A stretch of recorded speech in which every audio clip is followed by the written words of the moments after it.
Merci. On va laisser la parole à Jean-Pierre Dupuis pour nous présenter l'ouvrage écrit par son père qui s'appelle Le parcours d'un terroriste ordinaire, résistance en Basse-Corrèze. Alors ce qui est intéressant, je le signale, c'est que ton papa était en 1991 était adhérent du mouvement de la paix quand il s'est recréé en Corrèze. Oui, il faisait partie des premiers de l'instrument qui a reconstruit le mouvement de la paix en Corrèze. Il a fait partie pas des premiers adhérents, mais du premier bureau du comité de Corrèze. Alors, nous avons eu plein de belles présentations avec des gens très érudits dans ce domaine-là. Ce n'est pas mon cas, et donc je le dis tout de suite. Et je n'ai pas l'habitude de faire ce genre de présentation. Et je l'ai pris un peu, cette présentation, un peu différemment. Je ne vais pas vous présenter le livre, mais je vais plutôt vous parler de avant le livre et après le livre. C'est assez bizarre comme présentation. Donc ça donne envie de le lire. Ah oui, Mais c'est bien fait. voilà. Parce que comme je ne suis pas un habitué des prises de parole où il est très protocolaire d'écouter sagement l'intervenant, je me pose quelques raisons sur ma présence à cette place. La première, est-ce que je suis légitime? La deuxième, est-ce que je suis compétent? À la première, mes doutes sont balayés par un argument de choc. Je suis un des fils. C'est assez surprenant, mais on me l'a répondu. À la deuxième, alors là, j'ai pas de doute, je ne suis pas compétent. Je ne suis pas un historien, je ne suis pas un érudit, je ne suis pas quelqu'un de très cultivé. Mais ça, j'y reviendrai plus tard pour expliquer mon incompétence et vous la comprendrez dedans. Alors, pourquoi faire une présentation alors qu'il n'y a aucune raison? Eh bien parce qu'un ouvrage n'arrive pas de nulle part. Il est le résultat d'un avant et d'un après. Il est la passerelle qui explique le passé et vous oblige à réfléchir pour le futur. D'autant qu'ici, si le titre contient le mot « parcours », en fait, il contient plusieurs parcours que je vais tenter de montrer et qui apparaissent peut-être en filigrane dans l'ouvrage, mais pas toujours directement. Le mot « parcours » se présente par le titre de l'ouvrage et devrait être le premier parcours, alors qu'en fait, ce parcours-là, il est déjà le second parcours. Le second de quoi? Eh bien, le second d'une tranche de vie qui a existé avant le déroulé de ce document. Donc, il convient de revenir en arrière afin de retrouver ce jeune paysan corrézien né dans une famille désargentée, traditionnelle de nos campagnes, tant dans les idées, croyantes et de droite, que dans ses pratiques religieuses et conservatrices. Ce jeune paysan, il aide les parents métayers de la ferme du vicomte de Noailles. Donc, vous voyez, mon grand-père était charretier. C'était son titre. Autrement dit, il conduisait des bœufs en clair.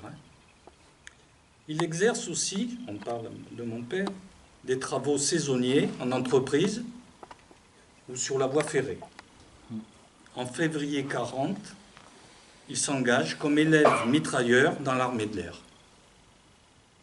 Et, démobilisé en août, donc c'est très court, il revient dans la maison familiale. À ce moment-là, pendant cette période où il est revenu, il est approché pour des services par un gars du maquis, comme il le décrit dans le livre. Et donc, moi, je ne vous raconterai pas le livre, vous le découvrirez s'il vous intéresse. Et là commence un premier parcours fait d'événements, de rencontres et de prise de conscience qui transporte l'auteur d'une vie militaire de carrière à celle d'un sympathisant actif du maquis, puis d'un terroriste. Vous voyez comment, comme dans une boussole avec le nord et le sud, on peut repartir dans le sens inverse de sa vie. Un gouffre vient de s'ouvrir brusquement. Le jeune homme a certainement peu changé physiquement, mais ses idées, oui. Nous arrivons au deuxième parcours, pour lequel j'avoue mon incompétence, que je vous disais tout à l'heure. Celui de sa vie décrite dans le livre, où j'ai appris, comme beaucoup de lecteurs, le détail des événements vécus par mon père. Car pendant toute notre enfance, puis notre adolescence, nous n'étions au courant de rien, ni par lui, ni par ses frères, nos oncles. Et si parfois la discussion des adultes roulait sur le sujet, elle s'interrompait à l'arrivée des enfants. À tel point que le camp des Suspins, distant de moins d'1 kilomètre de notre maison à Jujal, n'a été révélé à mon frère et à moi que vers les années 60-70. Un bail. Il n'y a pas que les Corses qui pratiquent l'omerta. Et le troisième parcours est celui de la rédaction de ce livre, conjointement à l'expression dispensée dans des écoles ainsi que le militantisme associatif. C'est là où, après donc avoir été muet pendant des années, il se met à parler et s'exprimer avec les moyens qu'ils ont trouvés à ce moment-là. Pourquoi, après s'être enfermé dans un mutisme quasi monacal, notre père se livre ouvertement? Là aussi, il s'agit de rencontres, de prise de conscience. La guerre subie doit faire place à la paix. Encore faut-il la construire pour qu'elle soit solide et durable. Les bases solides commencent par la connaissance de la réalité des faits, annihilant les velléités des négationnistes. Ce bouquin, je pense que ça a été la prise de conscience que dans le même temps, après donc à la guerre, des gens s'emparaient de faits pour les détourner, et il fallait qu'à un moment raconter l'histoire en tant que témoin pour bloquer ces positionnements qui étaient faits par des gens qui racontaient plutôt de l'historiette ou des faits qu'ils avaient entendus ou des témoignages qu'on avait rapportés, mais qui en fait qu'ils n'avaient jamais vécu. Pour faire connaître leur passé aux jeunes générations, donner les bases d'un avenir conscient. Seuls les coupables redoutent les rappels de l'histoire. Alors, à ce titre, il convient de rappeler le contexte de l'époque où la répression des idées démocratiques interdisait les journaux, et c'est là où on rejoint ton exposé, des journaux d'opposition, les partis et les syndicats rebelles dont on a parlé encore tout à l'heure.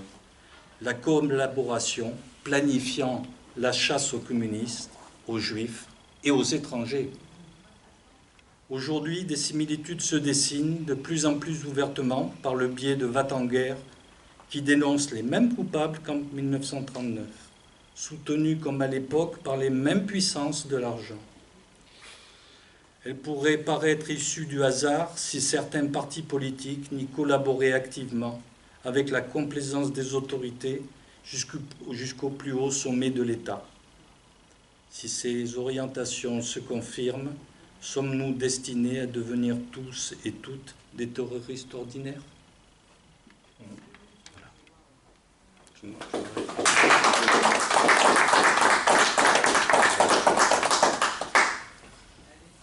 Donc j'avoue que sur l'histoire en elle-même, j'ai appris comme n'importe qui, parce que c'est avec mes parents, avec ma famille, et puis après, j'étais plus en famille, puisque je suis marié, j'étais plus à la maison. Donc, même si les attitudes ont changé, moi, j'ai été exclu de toutes ces choses-là. Et ça, c'est dommage, mais c'est la vie. Mais il faut le temps d'une prise de conscience Et autant il a pris la prise de conscience de se battre dans un certain sens, et autant a pris la prise de conscience qu'il fallait qu'il révèle ce qui s'était passé pendant cette période-là. Voilà. Et c'est pas la gloire des vaillants trucs, c'est une histoire racontée le plus simplement possible. Voilà. Et c'est pour ça que je continue à défendre ce livre. Et toutes les ventes que l'on fait sont versées à la nacre. Et voilà. Et c'était le désir de mon père. Donc, parce que ça, c'est une réédition. Et voilà. On continue dans le même sens. On transmet l'histoire, ou on essaie de la transmettre. La première édition, c'était quelle année? En 2002, je crois. Bernard et Odile Delaunay, enfin la nacre, Oui. a fait un gros travail de recherche, de témoignages des gens qui étaient encore vivants, tant qu'ils étaient encore vivants. Et ils ont fait un travail auprès des lycéens aussi. Voilà, oui, c'est ce que j'ai vu. Moi, j'avais rencontré ton papa à Danton à l'époque, qui venait expliquer un peu aux jeunes. Ils avaient fait prendre conscience aux gens qui avaient vécu la guerre que c'était important de transmettre aux jeunes générations et d'écrire, enfin d'apporter leur témoignage pour qu'ils restent des traces écrites, parce qu'il y a beaucoup de gens qui nient ce qui s'est passé pendant la guerre. Hein. Les négationnistes, ils reviennent au pouvoir avec une force terrifiante. Voilà. Donc c'était important de solliciter les témoignages des gens qui l'avaient vécu et qui pouvaient faire les rapprochements, les liens entre les différentes choses qui s'étaient passées. Il y a un élément important, c'est la parution du livre Maquis Corrèze par le collectif Maquis Corrèze. La première édition de Maquis Corrèze, c'est 1970-1972, par là. Et c'est là que 120 anciens combattants, anciens résistants, ont décidé de se mettre ensemble pour coucher sur le paquet le vécu de la résistance, parce que jusqu'en 1970, c'est ce que vous avez évoqué, ça a été bouche cousue, on ne parlait pas de ce qui s'était passé dans la résistance. Et là, la création de Maquis Corrèze a déclenché, je dirais, tout un tas de personnes, dont Édith Dupuis, voilà, et d'autres, emboîté le pas pour évoquer et parler. Auquel il avait participé, Maquis de Corrèze. Oui, il avait participé. Il est cité plusieurs fois dans Maquis de Corrèze. Oui. Mais il avait participé, je crois, aussi il faisait partie des 120 témoignages. À la recherche de... Parce que lui, il connaissait les gens et il prenait précaution à chaque fois que les témoignages soient écrits, pas que verbal, de manière à pouvoir voilà, les opposer en cas de... Parce que les anciens responsables de la résistance, dans les années 60, 70, ils ont compris qu'un jour viendrait où les revanchards risquaient de revenir. Nous y sommes, dans cette période. Donc les anciens responsables de la résistance, que ce soit Guingouin, que ce soit Ouzoulias, que ce soit Roltangui, que ce soit tant d'autres, ils ont dit il faut qu'on se mette autour d'une table et qu'on écrive, qu'on laisse les traces de ce qui s'est passé. Voilà.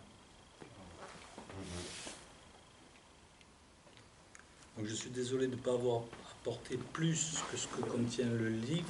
Moi, ce que j'ai essayé de vous apporter, c'est ce que je connaissais ou ce que je me rappelais, l'avant et l'après. Voilà. C'est pour ça que je parle de 3 parcours. De toute façon, l'histoire, la vraie histoire, ce sont toutes ces petites histoires.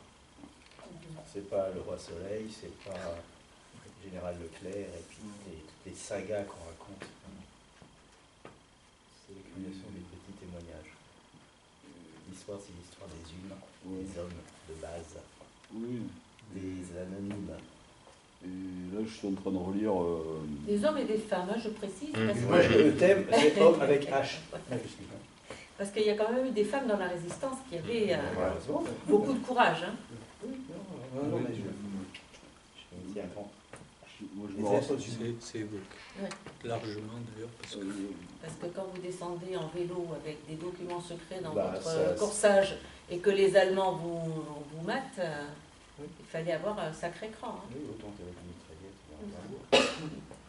Même les femmes qui faisaient ça, donc, il y en a qui ont été attrapées, arrêtées par la Portés, Gestapo, tués, et qui, torturés. torturées et qui n'ont jamais parlé. Et pendant la prise de Tulle, ils ont délivré une...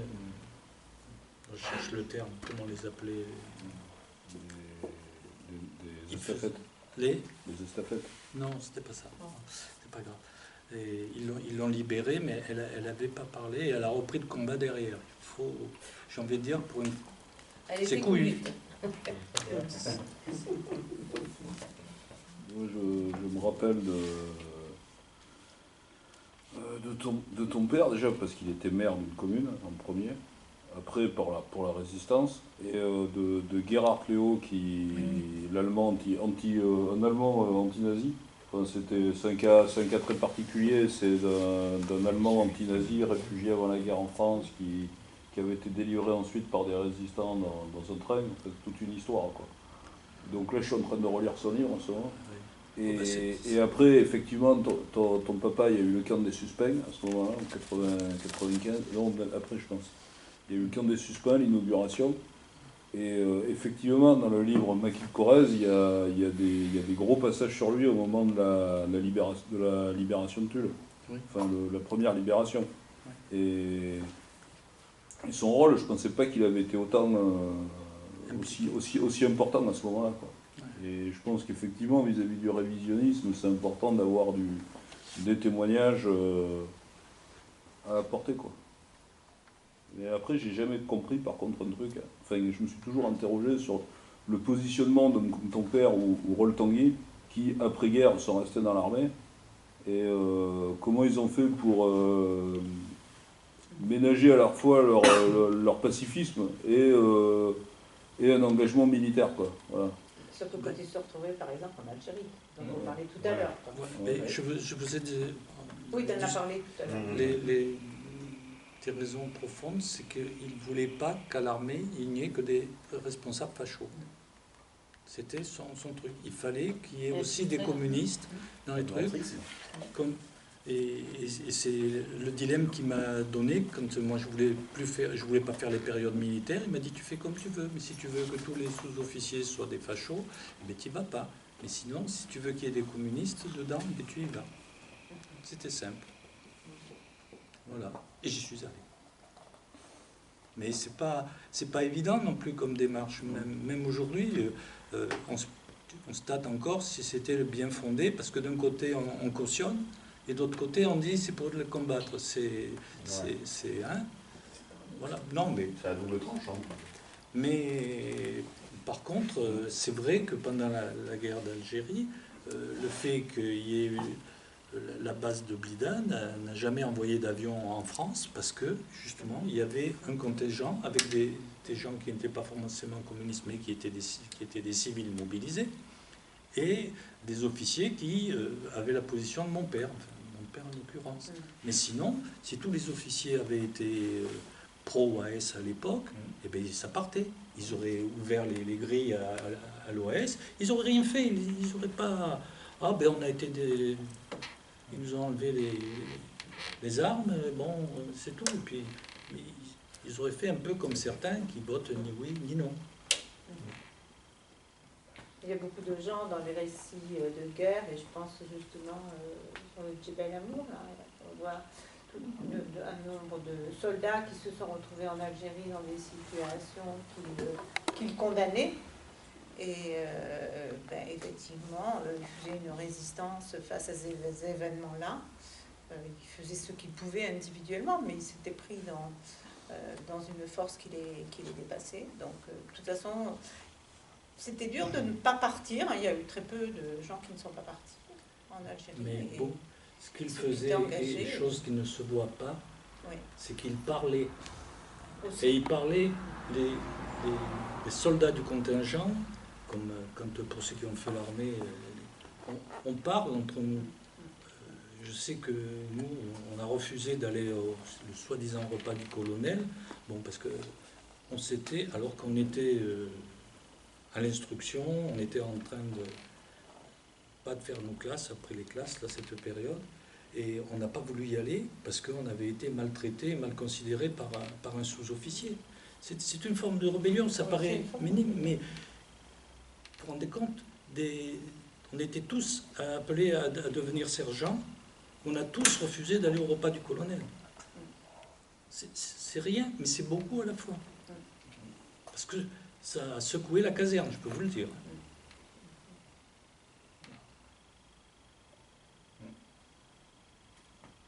Secoué dans la tête, hein, pas autrement. Hein. Oui, alors là, il y a un aspect qu'il faudrait peut-être souligner. C'est la fin du service militaire obligatoire. Non, la suspension. La suspension. Bon terme. Les conséquences en fait, que ça a dans la société.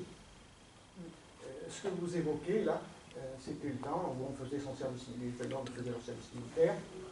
Et dans la population, il y avait un retour qui était fait par ces personnes, quand ils rentraient, qui évoquaient leur vie sous les drapeaux.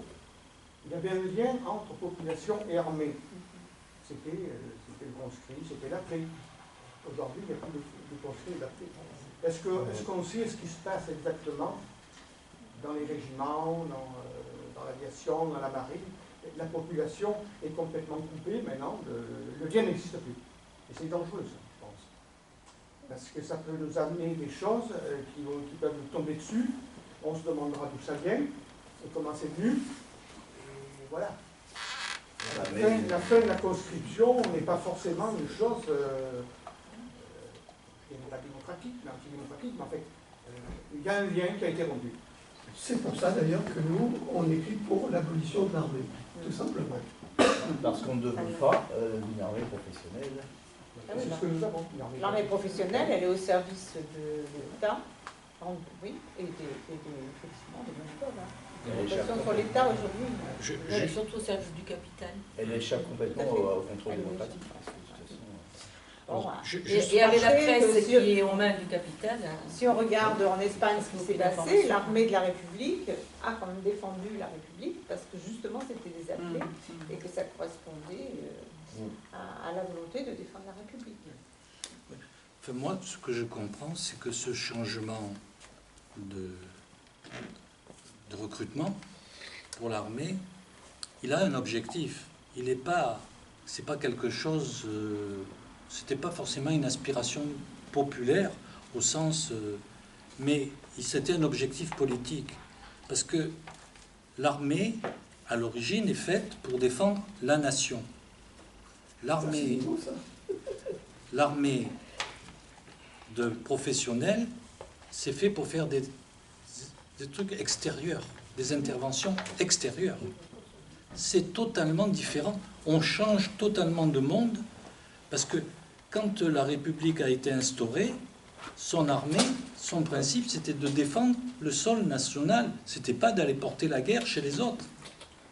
L'armée, on est revenu au temps de Louis XIV. Non, mais l'État, c'est moi. Non, on dit l'État, c'est moi. Il est le chef des armées. Voilà. Mais c'est pour ça qu'on a enlevé tous les gens qui n'étaient pas d'accord de l'armée avec une armée professionnelle. Mais en Angleterre, l'armée professionnelle, c'est de toujours. Hein. C'est pas récent. Et donc, et aux États-Unis, c'est pareil aussi. Mais aux États-Unis, ils mettent l'armée dans les écoles. Et en France, on est en train. Oui, mais sous prétexte du lien nation et armée, justement. Exact. Donc moi je me réjouis du pas de service militaire. Tant mieux. Les gens ne prennent pas à tuer, etc. Mais c'est tant mieux. Voilà, enfin bref. Mais je comprends. Ils n'apprennent pas à se défendre non plus. Pardon?